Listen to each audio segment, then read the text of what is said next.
जय श्री कृष्ण चैतन्य नित्यानंद श्री अद्वैत गदाधर शिवासादि गौर भक्त वृंद। हरे कृष्ण कृष्ण कृष्ण हरे हरे, हरे राम राम राम हरे हरे। श्रील प्रभुपाद की जय। हरे कृष्ण। तो आज আমরা শ্রীমদ্ ভগবদ গীতা রবিবাসরীয় ক্লাসে আজকে দ্বিতীয় দিন আমরা এই ভগবদ গীতা প্রথম অধ্যায় শুরু করেছি। প্রথম অধ্যায়ের আমরা প্রথম যে পরিচ্ছেদ গত ক্লাসে আমরা আলোচনা করেছি, যেখানে বিষয় বর্ণনা করা হয়েছিল যুদ্ধক্ষেত্রের।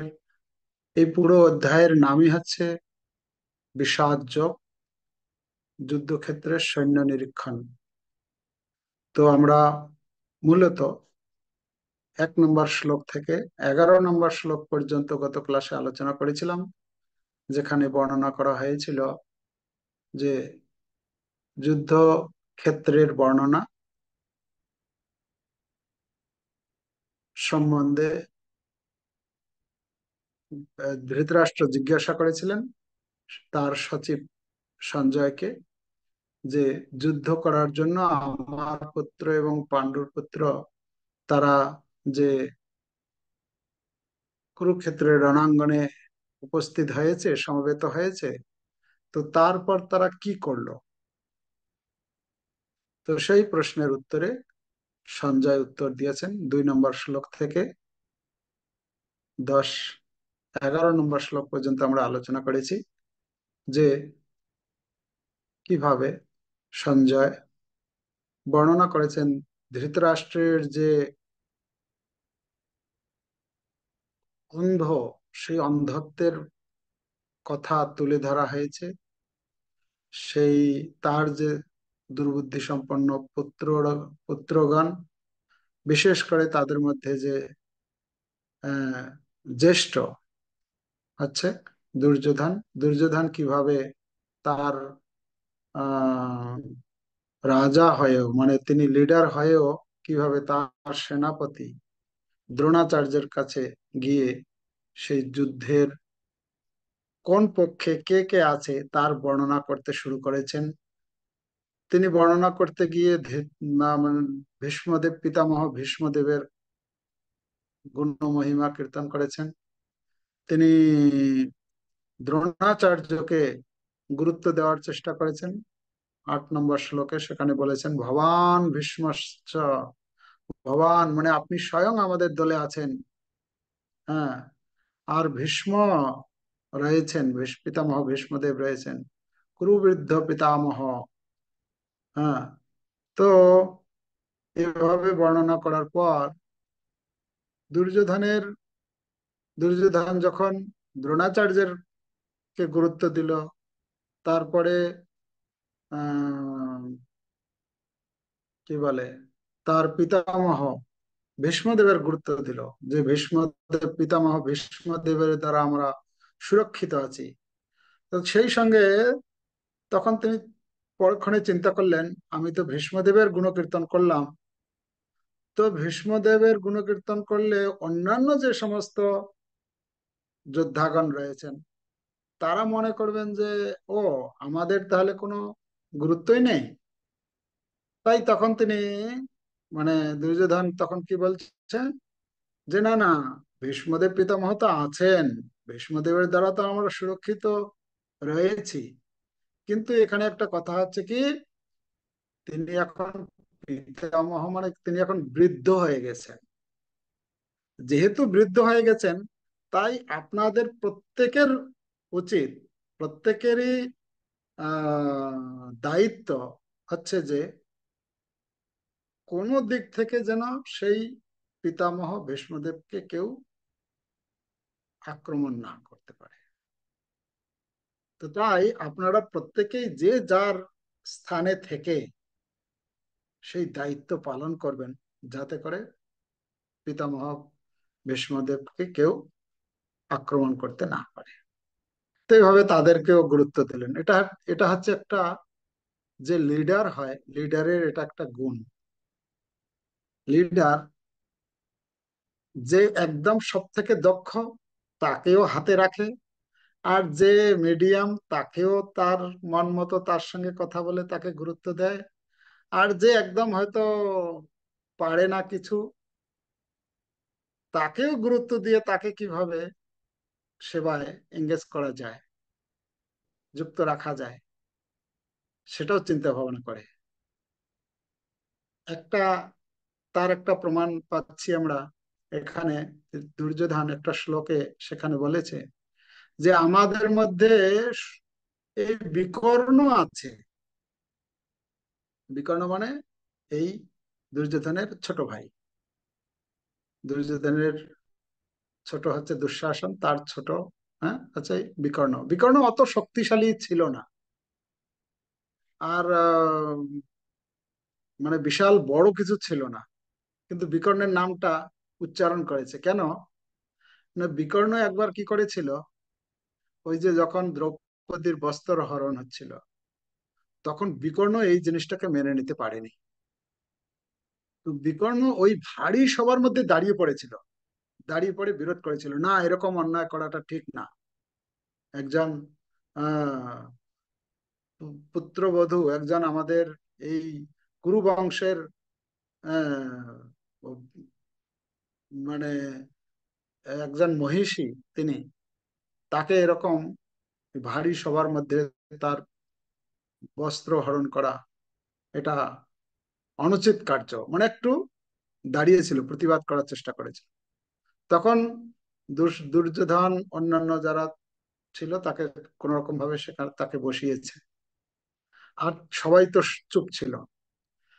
এই দুর্যোধনের মাথার মধ্যে ছিল কর্ণ যে কোনো সময়ে এ কি করতে পারে, দল বদল করে দিতে পারে। কেন? এ অন্যায়ের বিরুদ্ধে, মানে আমাদের বিরুদ্ধে সে দাঁড়িয়েছিল, যে কোনো সময় দল ছেড়ে চলে যেতে পারে। তাই ওই অতজনের সামনে একটু তার গুণকীর্তন করে দিল, আমাদের মধ্যে এই বিকর্ণ আছে আমাদের দলে, আমাদের কোনো চিন্তা নাই। মানে একটা, এই বলার মাধ্যমে বিকর্ণ যাতে একটু খুশি হয়, বিকর্ণ যাতে আর কখনো ওই কৌরব পক্ষে যেরকম কি বলে, উম, কি বলে, রাবণের ভাই বিভীষণ, বিভীষণ কি হলো, চলে গেল রামচন্দ্রের পক্ষে, হ্যাঁ না? তো সেই রকম বিকর্ণ চলে যেতে পারে, তাই তার একটু প্রশংসা করে, তাকে গুরুত্ব দেওয়া। তাই লিডারের এটা একটা কাজ। তো লিডারের গুণ ছিল দুর্যোধনের মধ্যে, কিন্তু সেই গুণগুলো সে অপব্যবহার করেছে। এটা হচ্ছে সমস্যা, তার মধ্যে এইসব ছিল। তো যাই হোক, তো এখানে আমাদের আহ যখন দুর্যোধন এভাবে একজনের পর একজন এরকম অনেক কিছু বলা বলি করছে, তখন এদিকে কি হয়েছে, পিতামহ ভীষ্মদেব, পিতামহ ভীষ্মদেব কিন্তু এই দুর্যোধন বাইরে যা দেখাচ্ছে আর অন্তরের ভাবটা দুটাই বুঝতে পেরেছে পিতামহ ভীষ্ম। তাই তিনি এই আহ এই কি বলে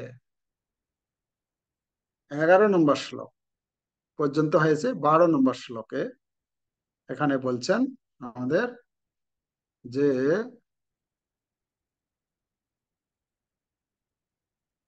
12 নম্বর শ্লোকে থেকে আজকে আমরা শুরু করব। 12 থেকে 20 নম্বর শ্লোক আমরা আলোচনা করব। 12 থেকে 20 নম্বর শ্লোকের যে বিষয়, যে মানে কৌরব পক্ষের যে আহ, যুদ্ধে যে যারা তারা পরাজয় হবে, এবং পাণ্ডব পক্ষ যে যুদ্ধে বিজয় লাভ করবে, সেই পাণ্ডব পক্ষের যুদ্ধ জয়ের কিছু সূচক লক্ষণ বা চিহ্ন কিছু এখানে তুলে ধরা হয়েছে। 12 থেকে 20 নম্বর শ্লোক। 12 নম্বর শ্লোক সকলের বই দেখুন, আমরা শ্লোক পড়ছি। তস্য সঞ্জনয়ন হর্ষং कुरु वृद्ध पितामहः सिंहनादं विनद्यश्च शंखं दद्मौ प्रतापवान्। परेर श्लोक। ततो शंखस्य भैर्यश्च पनवानक गोमुखः सहसैवाभ्यनन्त सशब्दस्तु मूलभवात्। 14 नंबर श्लोक।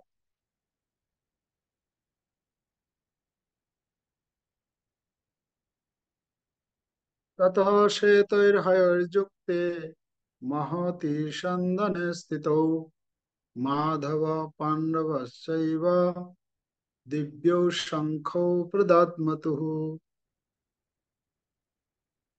15 नंबर श्लोक।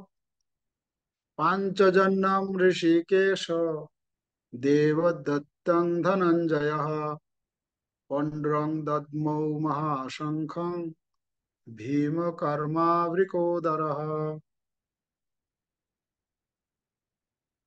16 থেকে 18। अनंत विजयम राजा कुंती पुत्रो युधिष्ठिरः नकुल सहदेवश्च सुघोष मणिपुष्पकौ काश्यश्च परमेशस्व शिखंडी च महारथः धृष्टद्युम्न विराटश्च सात्वकी च पराजितः द्रुपद द्रौपदेयश्च सर्वश पृथिवीपते सौभद्रश्च महाबाहु शंखं दद्मौ पृथक पृथक। 19 नंबर। सघोषो धातराष्ट्राणां हृदयानि व्यदारयत् नभश्च पृथिवीं चैव तुमुलभ्यनुनादयन्। 20 नंबर श्लोक। अथो व्यवस्थितान् दृष्ट्वा धार्तराष्ट्रान् कपिध्वजः प्रवृत्ते शस्त्र संपाते धनुरुद्यम्य पांडवः ऋषिकेशं तदा वाक्यम् मिदमाह महीपते। এখানে আমরা 20 নম্বর শ্লোক পর্যন্ত দ্বিতীয় পরিচ্ছেদ প্রথম অধ্যায়ের আজকের আলোচনা। 12 নম্বর শ্লোকের অনুবাদ করছি। এখানে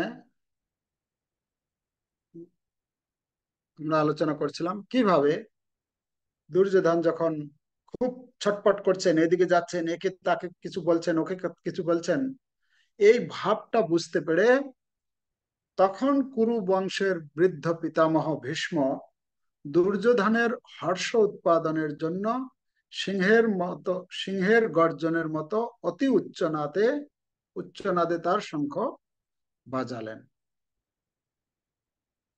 এখানে এখানে আমরা দেখতে পাচ্ছি যে কিভাবে এই পিতামহ ভীষ্মদেব দুর্যোধনের মনের ভাবকে বুঝতে পেরেছিলেন। এখানে তাৎপর্য শিল প্রপাত লিখেছেন, কুরু রাজবংশের পিতামহ দুর্যোধনের হৃৎকম্প অনুভব করতে পেরে তার স্বভাব সুলভ করুণার বশবর্তী হয়ে তাকে উৎসাহিত করবার জন্য সিংহনাদে তার শঙ্খ বাজায়। তাহলে দুর্যোধনের ভেতরে ভয় কাজ করছিল, তার হৃদয়ে কম্পন হচ্ছিল যে এই যুদ্ধের পরিণাম কি হবে, সেই সম্বন্ধে তার সংশয় ছিল অনেক। আর সেই সংশয়ের ফলে সেই ভয়টাকে লুকানোর জন্য বাইরে দুর্যোধন এই বিভিন্ন রকম কথা বলছে, এর কাছে যাচ্ছে, ওর কাছে যাচ্ছে, বুদ্ধির পরিচয় দেখাচ্ছে।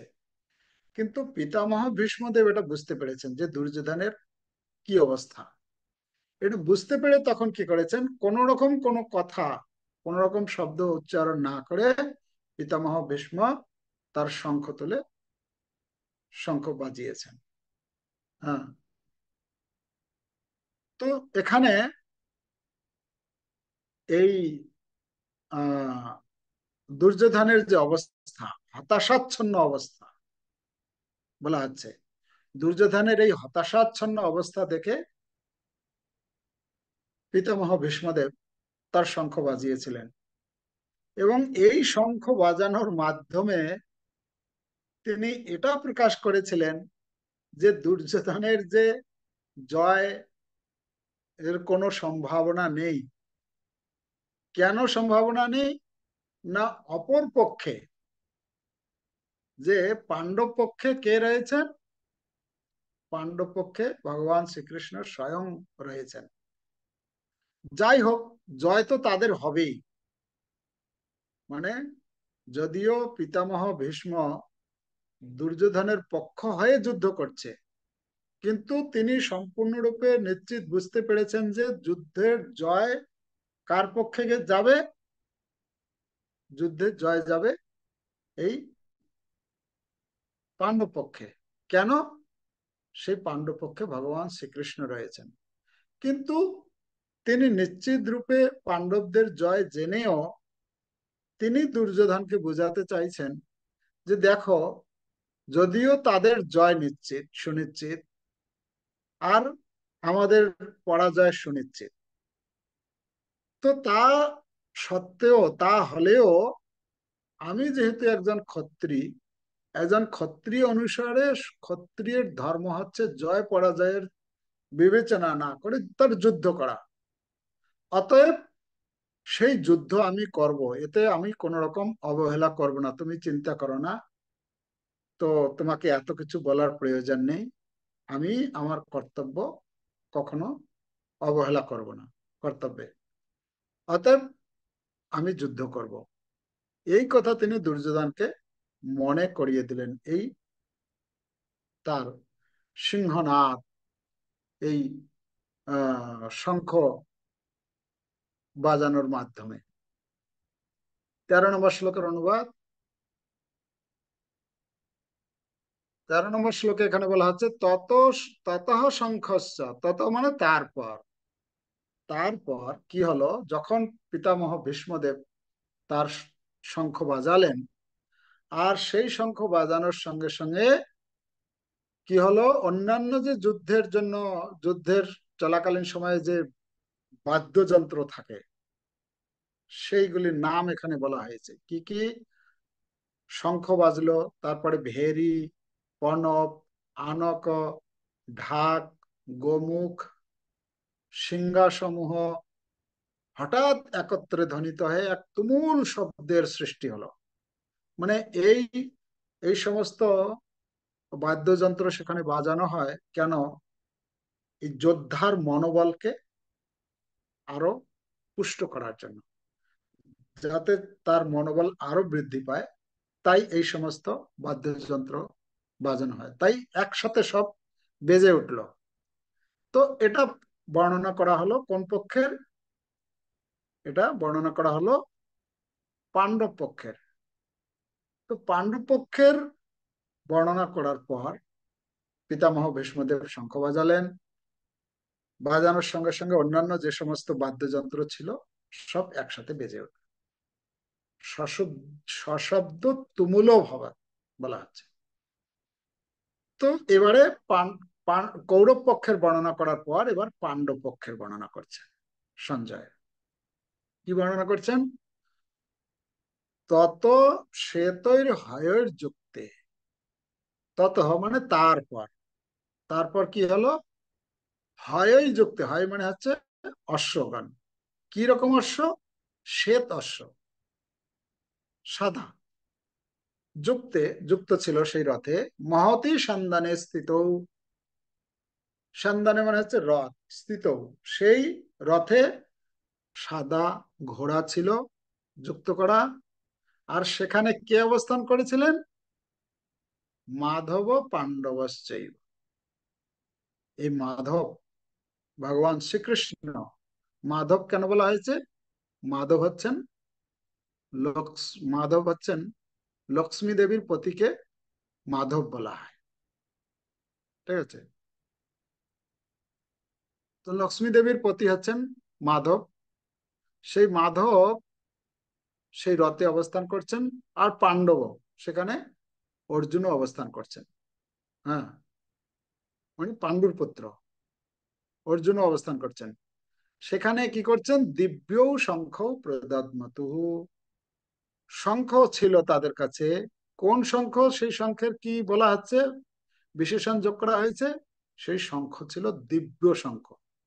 সেই দিব্য শঙ্খ প্রদদ্মতু মানে হচ্ছে বাজালেন। তো সেই যে এখানে আমরা দেখতে পাচ্ছি কি কি ছিল, শ্বেত অশ্বযুক্ত রথ ছিল, সেই রথটা ছিল দিব্য রথ। দিব্য রথ কেন বলা হচ্ছে, দিব্য রথ বলা হচ্ছে এই রথটি, এই রথ অর্জুনকে যখন ওই খান্ডব বন দাহন হয়েছিল, হ্যাঁ, এক সময় অগ্নিদেব, অগ্নিদেব, অগ্নিদেব হচ্ছেন সবকিছু মানে কি বলে ভস্মীভূত করেন। কিন্তু এক সময় কি হয়ে গেল, অগ্নিদেব এই মনি ঋষিগণ অনেক হাজার হাজার বছর ধরে সেই ঘি ঢেলে সোহা সোহা, হ্যাঁ, যজ্ঞ করেছিল। আর যজ্ঞ করতে করতে কি হয়ে গেল, সেই যজ্ঞে, ওই যজ্ঞের ঘি খেতে খেতে খেতে খেতে কি বলে অগ্নিদেবের অগ্নিমন্দা হয়ে গেল। হম, তার আর হজম হচ্ছে না কিছু। তো কি করবেন, তো তখন তিনি সেই অগ্নিদেব তাকে নির্দেশ, তিনি আহ, তার নিরাময়ের জন্য উপদেশ পেলেন যে তুমি এক কাজ করো, এই যে খান্ডব বন রয়েছে, এই খান্ডব বন যদি তুমি যদি কি বলে খেতে পারো, কেন ওই খান্ডব বনে অনেক ঔষধি রয়েছে, সেই খান্ডব বনের সেই ঔষধি সব যদি খেয়ে ফেলতে পারে, তাহলে কি হবে, তার অগ্নিমন্দা শেষ হয়ে যাবে। কিন্তু কথা হচ্ছে সেই খান্ডব বন দহন করার জন্য অনেকবার চেষ্টা করেছিল অগ্নিদেব, কিন্তু পারেনি।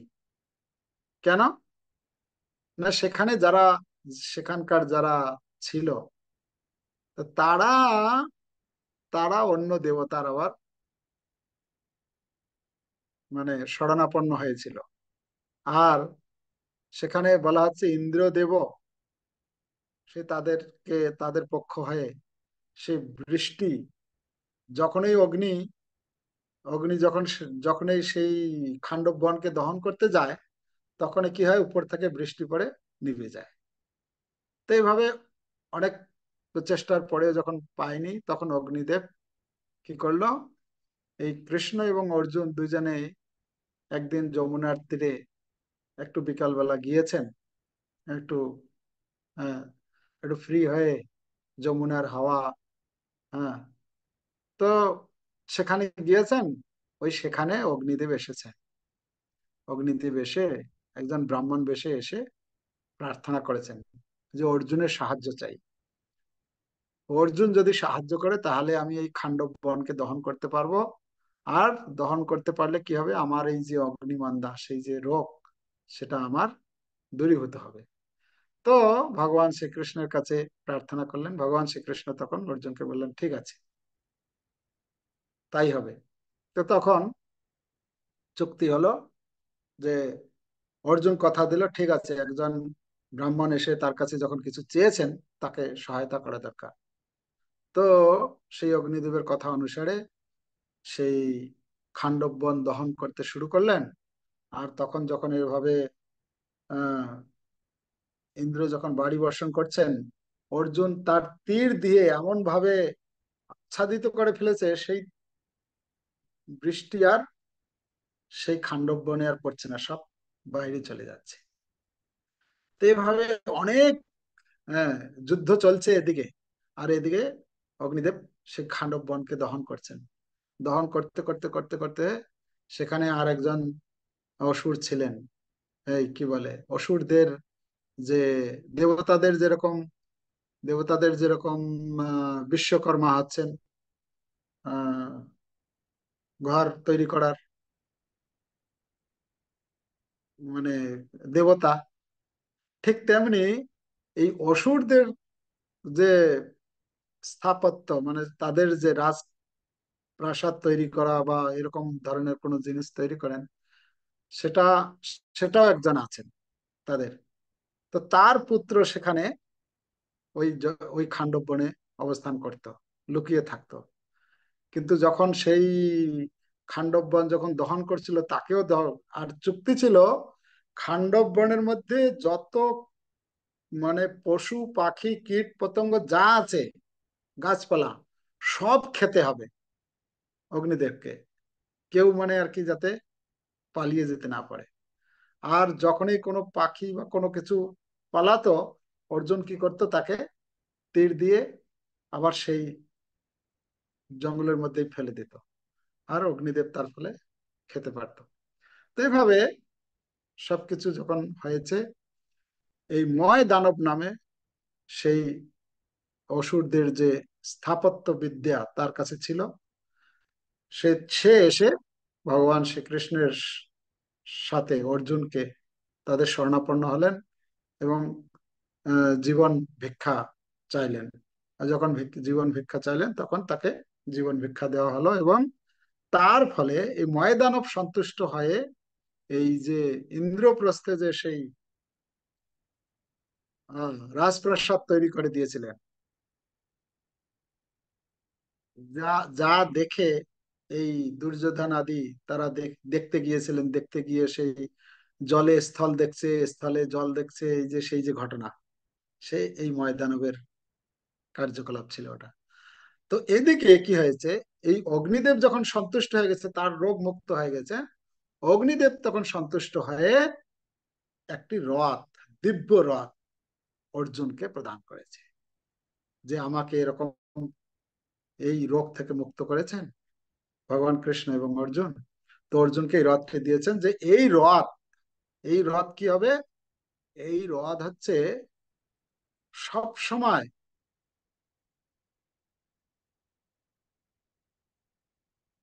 আহ এখানে বরুণ দেবেরও সব কখনো করা হয়। তো বলা হচ্ছে এই রথটি এরকম, যে এই রথের যে উপরে এই কপিধ্বজ মানে হনুমান চিহ্নিত পতাকা লাগানো থাকতো, যেখানে আহ যেখানে এই হনুমানের যে তার একটা ঘটনা আছে আলাদা, তো যাই হোক ওটা পরে বলছি। তো এই যে রথটি কিরকম ছিল, এই রথটা ছিল হচ্ছে সমস্ত প্রকার যুদ্ধোপকরণ, মানে যুদ্ধের জন্য যা কিছু সামগ্রীর দরকার, অস্ত্র আদি সবকিছু ভরপুর থাকতো সেই রথে। যেহেতু সেই রথটি বিশ্বকর্মা বানিয়েছিলেন, আর সমস্ত মানে সাজানো যে ছিল, সমস্ত রত্নে অলংকৃত সুশোভিত ছিল। আর ত্রিভুবন জয়কারী, মানে কেউ তাকে এই রথে চড়ে যুদ্ধ করলে কেউ তাকে পরাজয় করতে পারবে না। আর সেটা ছিল অত্যন্ত উজ্জ্বল, জ্যোতির্ময়, এবং দেবতা এবং দানব সকলের কাছে এটা অজেয়, মানে কেউ জয় করতে পারতো না, এরকম ছিল রথের আহ, মানে মহিমা। আর এই কপির ধ্বজ বলা হচ্ছে এই শ্লোকে, 14 নম্বর শ্লোকে, কোথায়, হ্যাঁ, এখানে মাধব পাণ্ডবস্যৈব দিব্য শঙ্খ প্রদত্ত, এখানে এখানে দিব্য শঙ্খ গেল, আর দিব্য রথ, দুটা দিব্য, এগুলো হচ্ছে মানে কি বলে, এগুলো হচ্ছে বিজয়ের সূচক। আর এখানে মাধব আছেন, মাধব মানে হচ্ছেন লক্ষ্মীপতি। আর লক্ষ্মী দেবী যেখানে থাকেন, লক্ষ্মী দেবী কোথায় থাকেন, লক্ষ্মী দেবী তার পতি, তার পতি থেকে আলাদা থাকেন না তিনি। তো পতি হচ্ছেন কে, মাধব, ভগবান শ্রীকৃষ্ণ। তো যেখানে ভগবান শ্রীকৃষ্ণ, তার পত্নীও সেখানে থাকবেন, মানে লক্ষ্মী দেবী। লক্ষ্মী দেবী হচ্ছেন সৌভাগ্যের অধিষ্ঠাত্রী দেবী। আমি যদিও মন্দিরে গেলাম আজকে, মহালক্ষ্মীর দর্শন করতে পারলাম না, এত ভিড়, প্রচুর ভিড় জগন্নাথ মন্দিরে। হ্যাঁ, তো শুধু জগন্নাথকে দর্শন করে বেরিয়ে আসলাম, ও প্রসাদ পেয়ে একটু প্রসাদ নিয়ে আসছি যদি, কিন্তু কিভাবে পাবেন, অনলাইনে তার প্রসাদ পাওয়া যাবে না স্মরণের মাধ্যমে। তো মাধব, মাধব যেখানে থাকেন সেখানে সৌভাগ্যের অধিষ্ঠাত্রী দেবী লক্ষ্মী দেবীও সেখানে বর্তমান।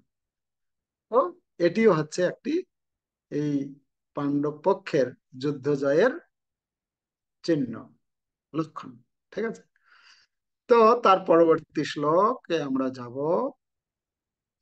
তার পরবর্তী শ্লোক হচ্ছে সমপক্ষে জনার্দন, হয়ে গেল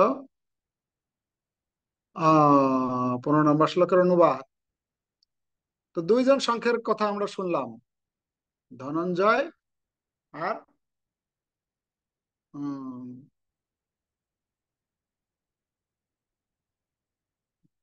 না, শঙ্খর নাম এবারে আমরা পেয়েছি 15 নম্বরেই তো। তখন শ্রীকৃষ্ণ পাঞ্চজন্য নামক তার শঙ্খ বাজালেন, অর্জুন বাজালেন তার দেবদত্ত নামক শঙ্খ, এবং বিপুল ভোজন প্রিয় ও ভীমকর্মা ভীমসেন বাজালেন পণ্ডুর নামক তার ভয়ঙ্কর শঙ্খ। তাহলে এখানে এখানে ভগবান শ্রীকৃষ্ণকে কি নামে অভিহিত করা হয়েছে? পাঞ্চজন্যম ঋষিকেশ, ঋষিকেশ বলে সম্বোধন করা হয়েছে ভগবানকে, है ना? পাঞ্চজন্যম ঋষিকেশ।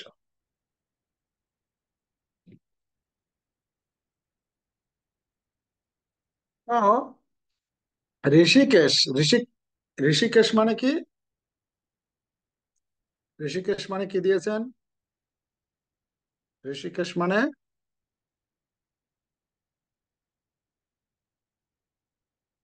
যেহেতু, আহ, তাৎপর্য দেখুন, যেহেতু তিনি হচ্ছেন সমস্ত ঋষিক বা ইন্দ্রিয়ের অধীশ্বর, জীবেরা হচ্ছে তার অবিচ্ছেদ্য অংশ, তাই জীবদের ইন্দ্রিয়গুলিও হচ্ছে তার ইন্দ্রিয় সমূহের অবিচ্ছেদ্য অংশ।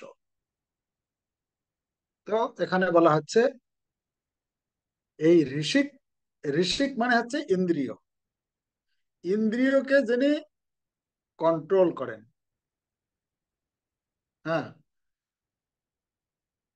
এই এই পাতার মানে কি বলে, 5 লাইন, 4 লাইন নিচে, পঞ্চম লাইনে দেখুন, সমস্ত জীবের অন্তরে অবস্থান করে ভগবান তাদের ইন্দ্রিয়গুলোকে পরিচালিত করেন। আমাদের যে ইন্দ্রিয়গুলো রয়েছে, এই ইন্দ্রিয়গুলোকে বলা হচ্ছে ভগবান নিজে তিনি পরিচালনা করেন।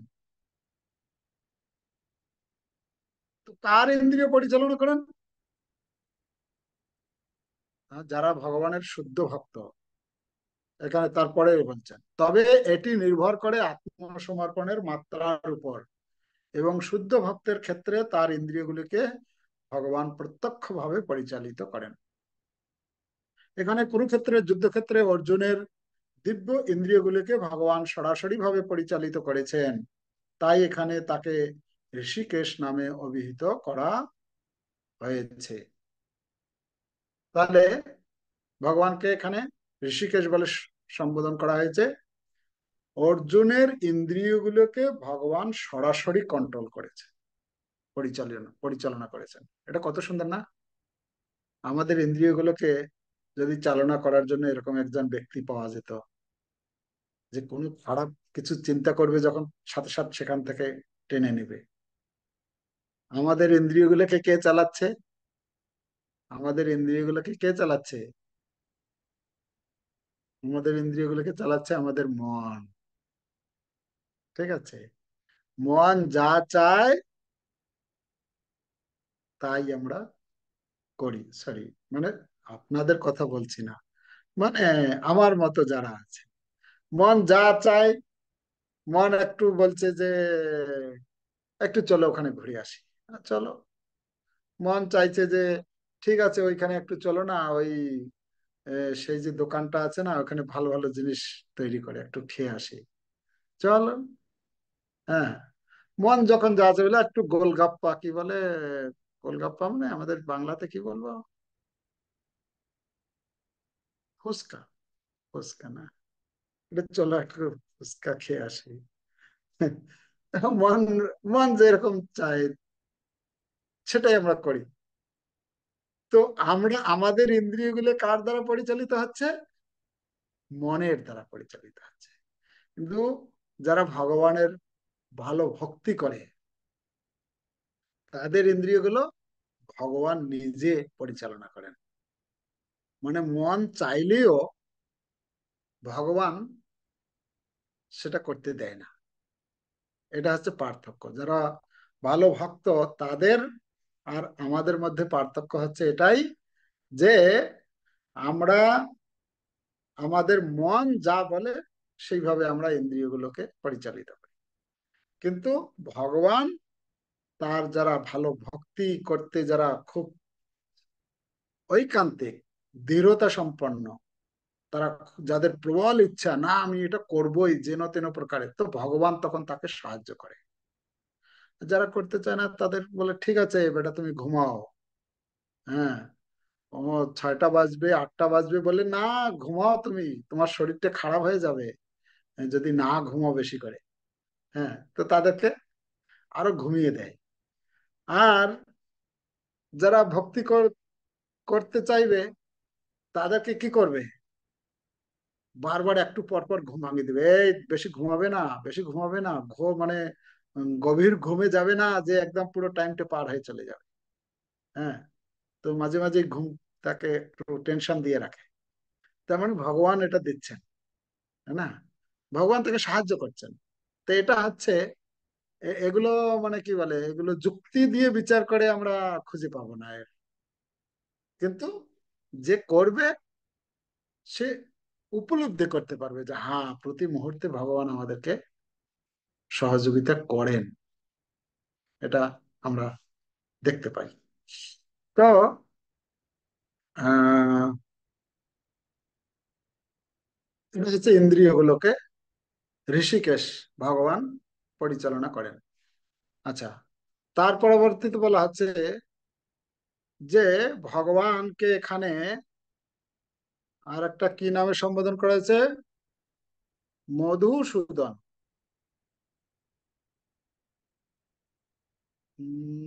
না, প্রভুপাদ তাৎপর্যে বলছেন যে ভগবানের আর এক নাম হচ্ছে মধুসূদন। যেমন মধু নামক দানবকে সংহার করার জন্য তার নাম মধুসূদন। গাভী এবং ইন্দ্রিয়কে আনন্দ দান করেন বলে তার নাম গোবিন্দ। বসুদেবের পুত্র রূপে আবির্ভূত হয়েছিলেন বলে তার নাম বাসুদেব। আর দেবকীর সন্তান রূপে অবতীর্ণ হয়েছিলেন বলে তার নাম দেবকী নন্দন। বৃন্দাবনে যশোদার সন্তান রূপে তিনি তার বাল্যলীলা প্রদর্শন করেন বলে তার নাম যশোদানন্দন। এবং সখা অর্জুনের রথের সারথি হয়েছিলেন বলে তার নাম পার্থ সারথি। সেই রকম কুরুক্ষেত্রের রণাঙ্গনে অর্জুনকে পরিচালনা করেছিলেন বলে তার নাম ঋষিকেশ। তাহলে ঋষিকেশ নামটা আমরা জানলাম। ঋষিকেশ নাম কেন হয়েছে এখানে, ঋষিকেশ কেন বলছেন ভগবান ভগবানকে। আচ্ছা, এটা তো ভগবানের গেল। আর দুইজনের কথা বলা হচ্ছে এই শ্লোকে। কার কার? একজন হচ্ছেন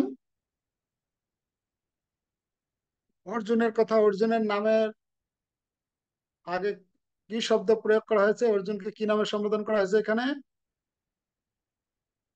অর্জুনকে এখানে ধনঞ্জয় বলে সম্বোধন করা হয়েছে, যিনি ধন সংগ্রহ করতে অত্যন্ত দক্ষ। বলা হচ্ছে এই যুধিষ্ঠির মহারাজ যত বড় বড় যজ্ঞ করতেন, হ্যাঁ, এই এক একটা যজ্ঞ করতে গেলে প্রচুর সম্পদের প্রয়োজন হতো। তো সেই সমস্ত সম্পদ, সেই সমস্ত ধন কে সংগ্রহ করতেন?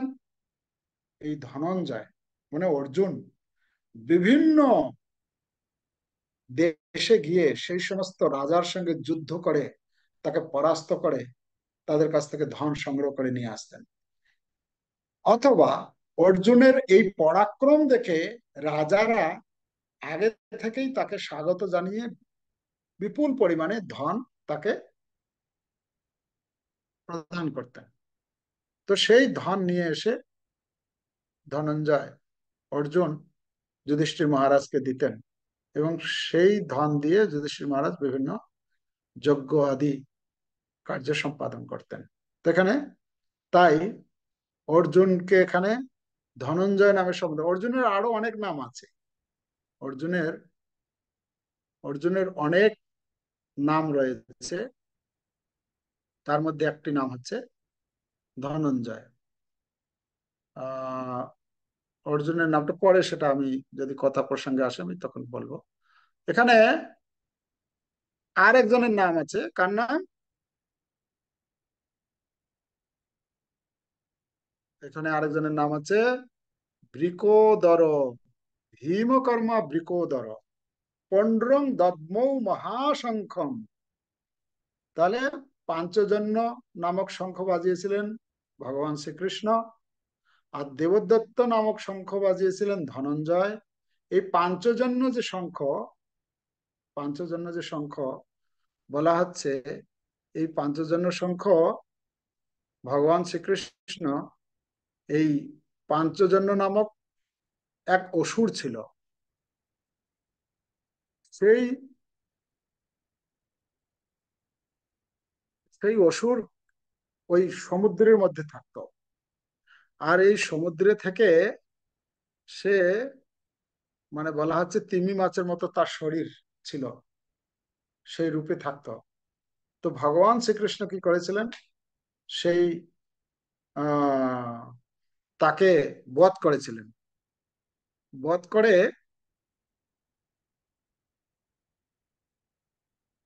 করে, তার অস্থি দিয়ে এই শঙ্খ বানিয়েছিলেন। তো তাই এই শঙ্খের নাম করা হয়েছে পাঞ্চজন্য শঙ্খ। এটি ভাগবতমের দশম স্কন্ধের 45 অধ্যায়ের 40 থেকে 42 শ্লোকের মধ্যে আলোচনা রয়েছে। ঠিক আছে? তাহলে এখানে ভীমকর্মা বৃকোদর, ভীমকর্মা ভীমকর্মা ভীম, এখানে বলা হচ্ছে কি, আহ ভীমসেনকে, ভীমসেনের নাম নাম বলা হচ্ছে পণ্ড্রং দদ্মৌ মহাশঙ্খং ভীমকর্মা বৃকোদর। ভীমসেনের নাম বৃকোদর। বৃকোদর কেন বলা হচ্ছে? বৃকোদর মানে হচ্ছে ওই ভীমসেনের, আমাদের যে জঠরাগ্নি আছে, আমরা যা খাই সেটা হজম করে। হ্যাঁ? আমরা তো রান্না করে খাই, বাইরে একটা আগুন জ্বালিয়ে সেটাকে রান্না করে খাচ্ছি, তো ওইটাই সম্পূর্ণ না, ভেতরে আবার আর একটা উনুন লাগানো আছে আমাদের এরকম, যেটাকে বলা হয় জঠরাগ্নি। জঠরে অগ্নি প্রজ্বলিত হচ্ছে, যা আমরা খাচ্ছি সেখানে গিয়ে আবার সেটা পচন ক্রিয়া হচ্ছে। তো বলা হচ্ছে এই ভীমসেনের পেটে জঠরে একটা অগ্নি কাজ করত, সেটার নাম ছিল বৃক। মানে দাউ দাউ করে জ্বলতো, যা খেত ভীম ভীমসেন কিরকম, মানে খুব খেতে পারতো। এরকম বলা হচ্ছে, যখন ওই যখন ওই কি বলে, বনবাসে ছিলেন, কয়জন, 5 জন 6 জন ছিলেন না? তো 6 জন ছিলেন, তো যা রান্না হতো ভিক্ষা করে এনে, তারা তো ব্রাহ্মণ বেশে ছিলেন, ভিক্ষা করে এনে যা রান্না হতো, রান্নার হাফ করা হতো, 50-50 করা হতো। তো 50 ভীমসেন খেত, আর 50 আর 5 জনে ভাগ করে খেত। আবার যে রান্না করার যে কি বলে, ভাতের যে মারটা, সেটাও ভীমসেন। মানে এত খেতে হতো, সেটা আর কি বোঝানো হচ্ছে। তো ভীমসেন এত খেত। তো কেউ হয়তো বলতে পারে, আরে ভীমসেন খেত, ভীমসেন তো এত বড় ভক্ত, ভালো, তাহলে আমরা আর বেশি খাই একটু, তাতে কি অসুবিধা? হ্যাঁ। তো কথা হচ্ছে ভীমসেনের সঙ্গে আর একটা লাগানো আছে ভীমকর্মা, মানে যেমন খেত সেই রকম তার কাজও করত। এরকম না অনেক খাবে আর বিছানায় শুয়ে থাকবে, এরকম না।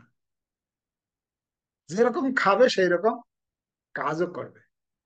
কি কাজ করেছে এখানে প্রপাত তুলে ধরেছেন, যে হিড়ম্ব, যে যখন ওই কি বলে, যদুগৃহ দাহ, কি বলে, লাক্ষাগৃহ দাহ যে হলো, সেই লাক্ষা দিয়ে যে ঘর বানিয়েছিল, সেই আগুন লাগিয়ে দিয়ে তারা যে বেরিয়ে আসলো, সেখান থেকে বেরিয়ে এসে তারা জঙ্গলের পথে পথে পথে পথে এসেছেন। তো বিশাল ঘোর জঙ্গল ছিল, কিন্তু তারা তো সেখান থেকে পালিয়ে যাচ্ছে। তো যখন সেই জঙ্গলে অনেক মানে, এরকম তো বর্ণনা আছে যে সবাই হাঁটতে পারছে না, অন্ধকার রাত্রি, জঙ্গলের পথ। তো তখন কি করেছেন ভীমসেন,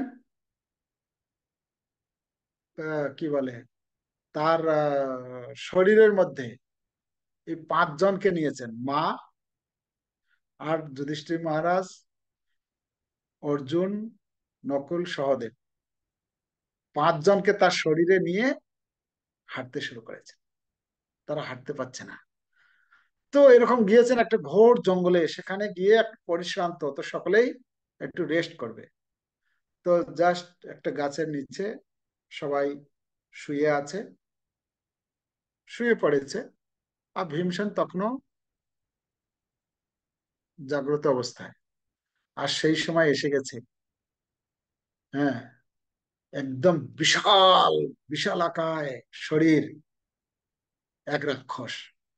সে জঙ্গলে ছিল, এতদিন খেতে পায়নি ঠিক মতো। ও একদম সেই পাঁচজনকে দেখে, ছয় জনকে দেখে তার জিহ্বায় এত জল আসছে যে ওর বাপরে, এতদিন পর ভগবান কত দয়ালু, একদম পুরো তাজা মানুষ এসে গেছে, একদম জীবিত। হ্যাঁ, কেন, সে যেদিকে যেত সব পশু পাখি কীট পতঙ্গ সবাই পালিয়ে যেত, তার ভয়ে সবাই ভয় পেত।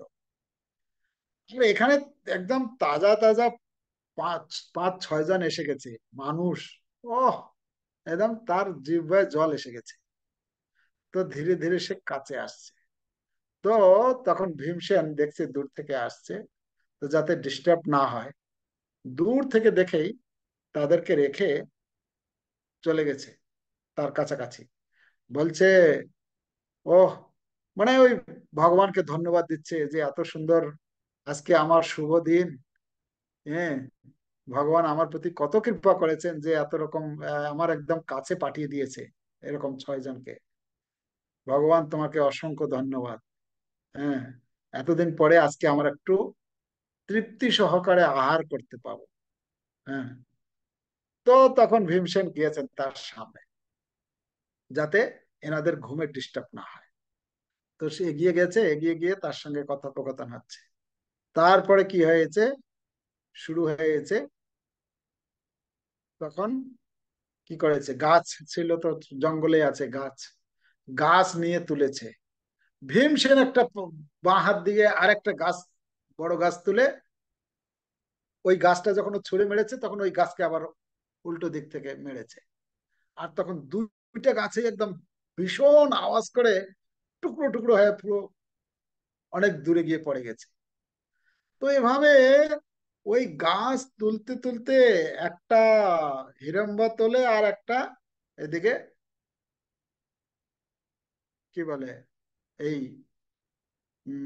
ভীমসেন তোলে। আচ্ছা, তার আগের ঘটনা হচ্ছে, এই হিড়ম্বা কিন্তু ও নিজে আসেনি আগে, হিড়ম্বা তার বোনকে পাঠিয়েছিল, হিড়িম্ব আর হিড়িম্বি।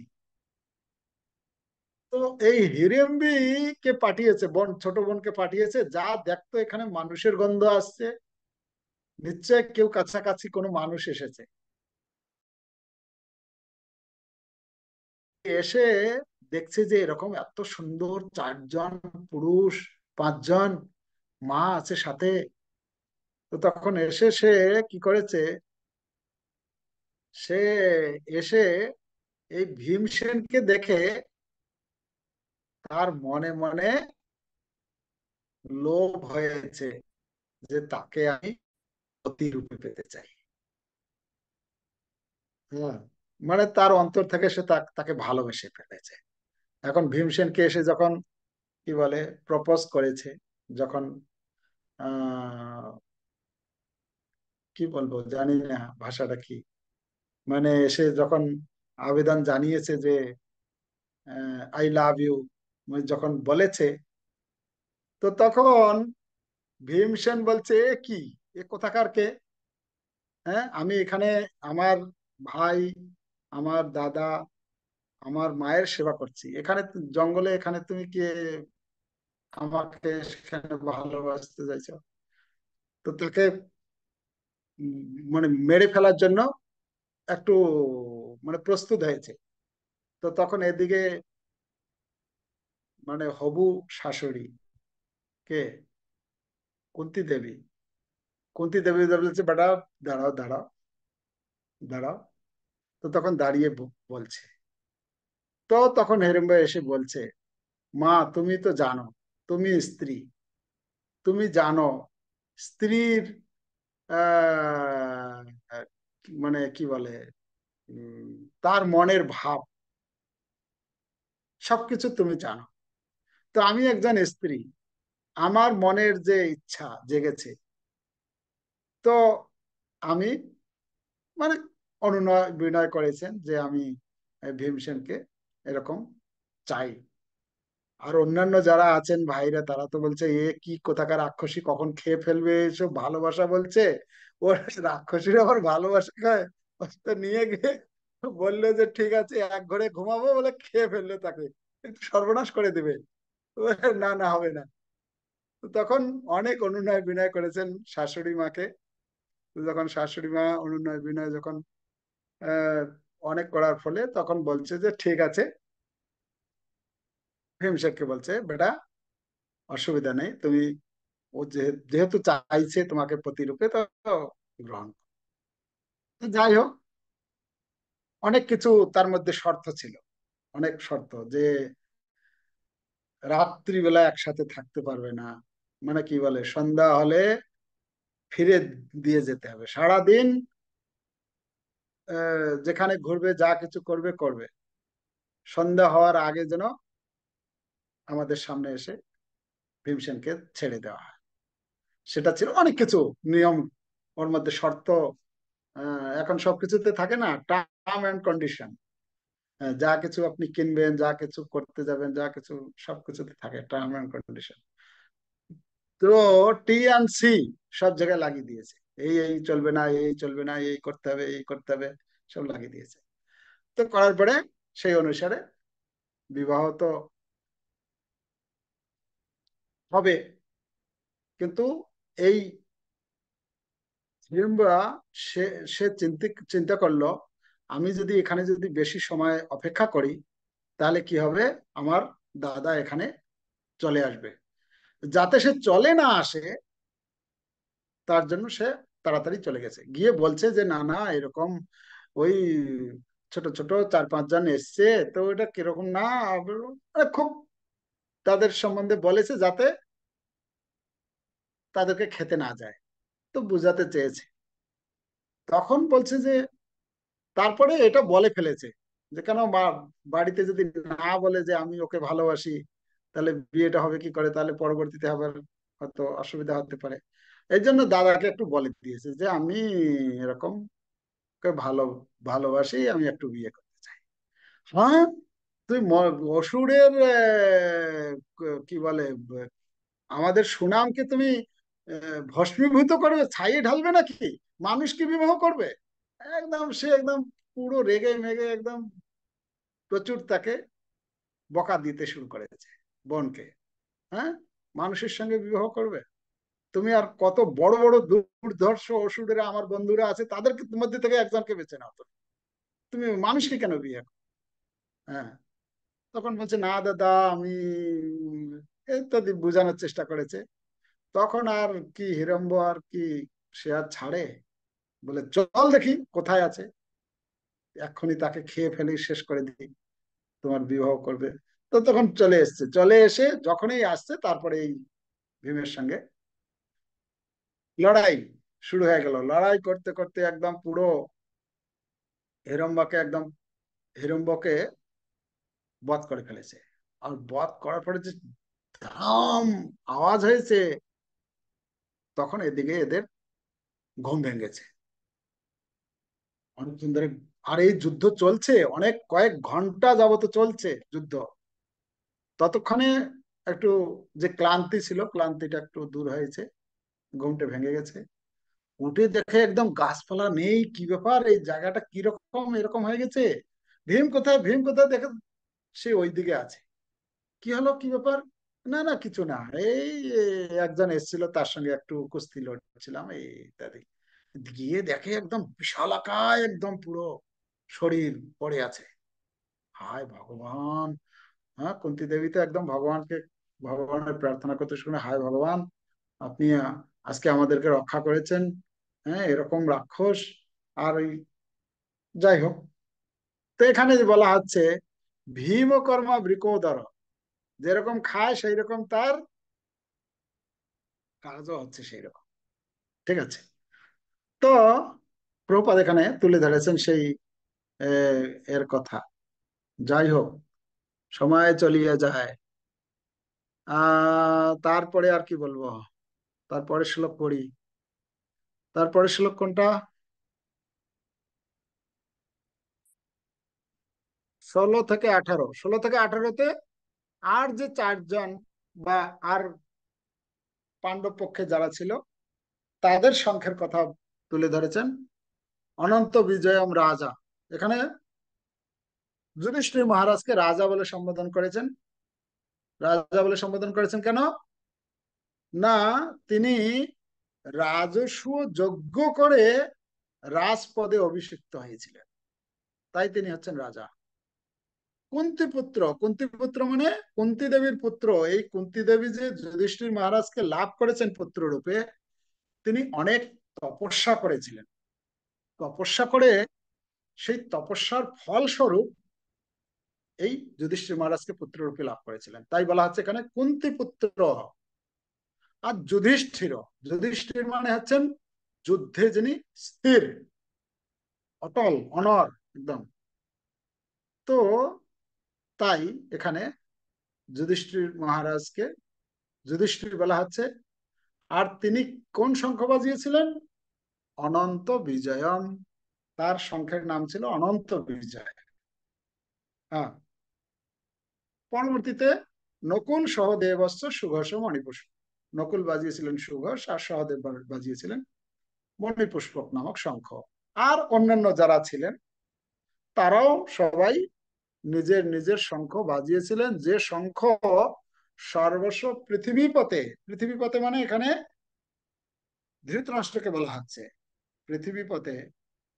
এই পৃথিবীপথে বলার উদ্দেশ্য হচ্ছে যে হে ধৃতরাষ্ট্র মহারাজ, আপ এই যে যুদ্ধ, এত কিছু যে হচ্ছে, এর এর যে পাপ, এই পাপের মানে মূল কারণ হচ্ছেন আপনি।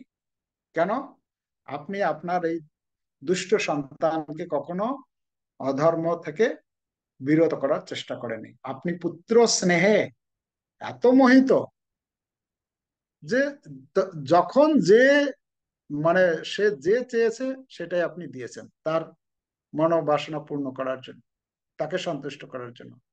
আপনার আপনার জন্যই, আপনি যেহেতু প্রথম থেকে এটাকে যদি আটকাতেন, তাহলে এটা আর কখনো এরকম একটা এই হত্যাকাণ্ডের পরিস্থিতি আসতো না। তো তাই হ্যাঁ, আপনি হচ্ছেন কারণ। তো যাই হোক, সেটা বলছেন সৌভদ্র সৌভদ্রস্য মানে সুভদ্রার পুত্র, দ্রৌপদীর পঞ্চপুত্র, তারা প্রত্যেকেই নিজের নিজের শঙ্খ বাজিয়েছিলেন। ঠিক আছে। তো তাদের যে শঙ্খগুলো ছিল, তাদের শঙ্খগুলো ছিল সবই দিব্য শঙ্খ, তাদের শঙ্খ। কিন্তু কিন্তু অপর পক্ষে যে কৌরবদের পক্ষে কারোরই কাছে এরকম দিব্য শঙ্খ ছিল না। ঠিক আছে। আর 19 নম্বর শ্লোক পড়ি দিই। 19 নম্বর শ্লোকের অনুবাদ: শঙ্খ নিনাদের সেই প্রচন্ড শব্দ আকাশ ও পৃথিবী প্রতিধ্বনিত করে ধৃতরাষ্ট্রের পুত্রদের হৃদয় বিদারিত করতে লাগে। এখানে একটা কথা, এখানে শিল প্রভুপাদ তার তাৎপর্য লিখেছেন, ভীষ্মদেব আদি কৌরব পক্ষের বীরেরা যখন শঙ্খ বাজিয়েছিলেন তখন পাণ্ডবদের বুক ভয়ে কেঁপে ওঠেনি।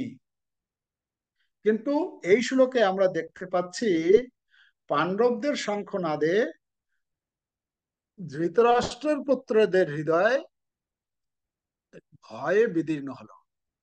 পাণ্ডবদের মনে কোনো ভয় ছিল না, কারণ তারা ছিলেন সদাচারী এবং ভগবান শ্রীকৃষ্ণের শরণাগত।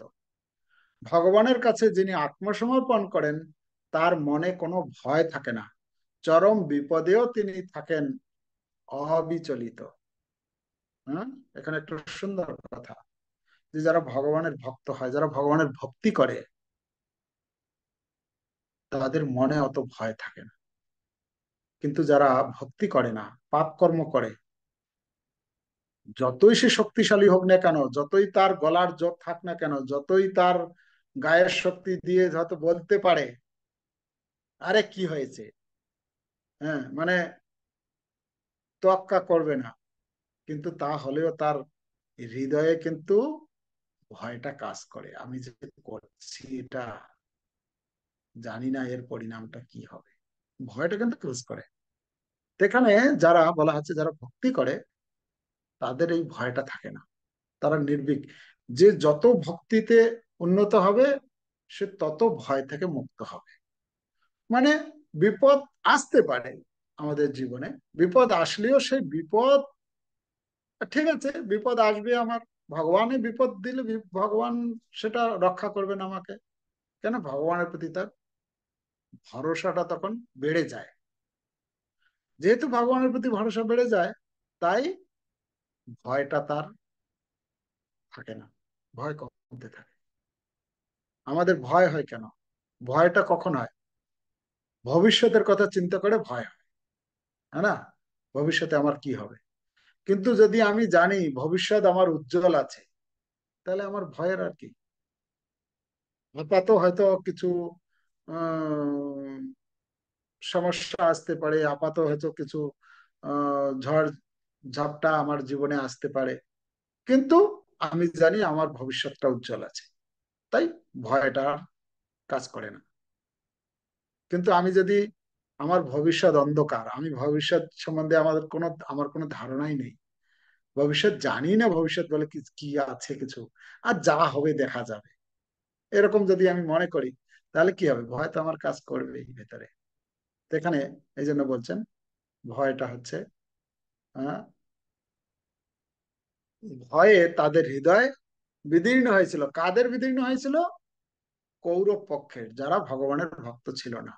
অপরপক্ষে পাণ্ডব পক্ষের কিন্তু কোন রকম ভয় ছিল না, যেহেতু তারা ছিলেন ভগবানের প্রতি আত্মসমর্পণ করেছিলেন।